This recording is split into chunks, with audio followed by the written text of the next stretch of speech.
சல்கோஜி காட்டுல யாரோ அம்பால் என்ன தாக்குனாங்க, அது யாரு அப்படிங்கிற விஷயத்த யாருக்கும் தெரியாம ரகசியமா கண்டுபிடி அப்படின்னு எழுதியிருக்கு. அதுக்கப்புறம் ஹீரோ ஹீரோயின் கிட்ட பேசிட்டு இருக்காரு. இந்த பெர்ஃபார்மன்ஸ் பத்தி கேட்கிறாரு. என்ஜாய் பண்ற நிலைமையில நான் இருக்கேன் அப்படின்னு சொல்லி எடுத்து பேசிட்டே இருக்கா. எப்பவும் ஏதாவது எடுத்து பேசிட்டே இருக்கியே, நீ வந்து தப்பிக்கணும் அப்படின்ற எண்ணமே உனக்கு வரக்கூடாது, அப்படி நினைச்சா என்ன நடக்கும் அப்படின்னு காட்டுறேன் பாருன்னு சொல்லிட்டு இரும்பு கம்பியை காய்ச்ச சொல்றாரு. ரெண்டு பேருமே பிடிச்சி கட்டி போட சொல்றாங்க.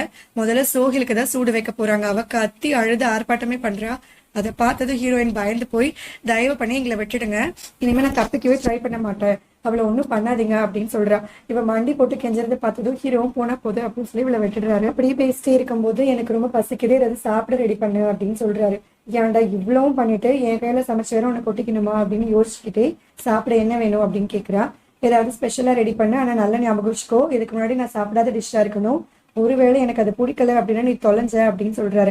அப்பனா எனக்கு சோகில அசிஸ்டண்டா வேணும்னு கேட்கிறா. ஹீரோவும் ஒத்துக்கிறாரு. இப்ப சீனியர் யூன்ஸ் இருக்காரு இல்லையா, அவர் ஹீரோயினை ராயல் கிச்சனுக்கு கூட்டிட்டு போய், இவங்க இப்ப ராஜாக்கு மீல் ரெடி பண்ண போறாங்க அப்படின்னு சொல்றாரு.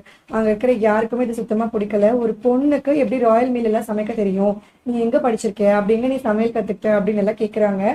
ஃபியூச்சர்ல இருந்து வந்திருக்கேன்னு சொன்னா இவங்க எல்லாம் நம்பவா போறாங்க, அதனால நான் ரொம்ப தூரத்துல இருந்து வரேன், அது என்னன்னு சொன்னா உங்களுக்கு புரியாது அப்படின்னு சொல்றா. அவளுக்கு ஹெல்ப் பண்ண இவங்க யாருமே ரெடியா இல்ல, அதனால எல்லாருமே அந்த இடத்த விட்டு கோவமா வெளியில போறாங்க. என்ன சமைக்கலன்னு ஹீரோயின் யோசிச்சுட்டு இருக்கா. வழக்கம் போல சோகில் மூக்கம் பிடிக்க ஆரம்பிச்சுட்டா. எனக்கு இங்க மீட் வாசனை வருது அப்படின்னு சொல்றா. ஏற்கனவே டேபிள்ல உட்காந்து மீட் எல்லாம் கட் பண்ணிட்டு இருந்திருப்பாங்க போல இருக்கு. குட்டி குட்டி பீஸ் எல்லாம் இருக்கு.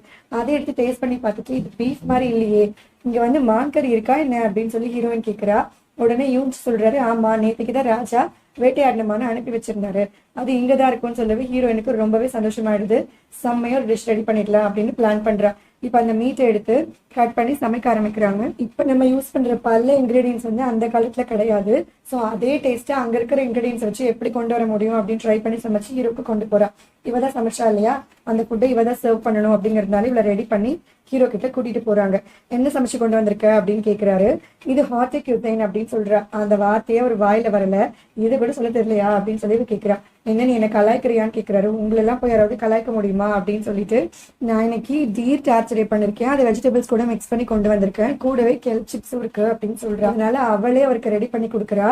இதுக்கு பேர் தான் டேபிள் செட் சர்வீஸ்னு சொல்லுவோம். இந்த மாதிரி நாங்க பண்றதை பார்க்கும் போதே சாப்பிடணும் அப்படிங்கிற ஆசை வரும், பசியை தூண்டும் அப்படின்னு சொல்லி அதை ரெடி பண்ணி கொடுக்குறா. பொதுவாகவே ராஜா சாப்பிட்ற ஃபுட்டை எடுத்த உடனே அவர் சாப்பிட மாட்டாரு, வேற யாராவது டேஸ்ட் பண்ண அப்புறம் தான் அவர் சாப்பிடுவாரு. ஸோ அவரோட கோட் லேடி ஃபர்ஸ்ட் ஃபுட்டை டேஸ்ட் பண்ணிட்டு ராஜாக்கு ஓகேன்னு சிக்னல் கொடுக்குறாங்க. இப்ப ஹீரோயின் ராஜாக்கு சர்வ் பண்றா. அதை சாப்பிட்ட உடனே சோலைவனத்துல மானெல்லாம் துள்ளி குதிக்கிற மாதிரியே அவர் ரொம்பவே என்ஜாய் பண்றாரு.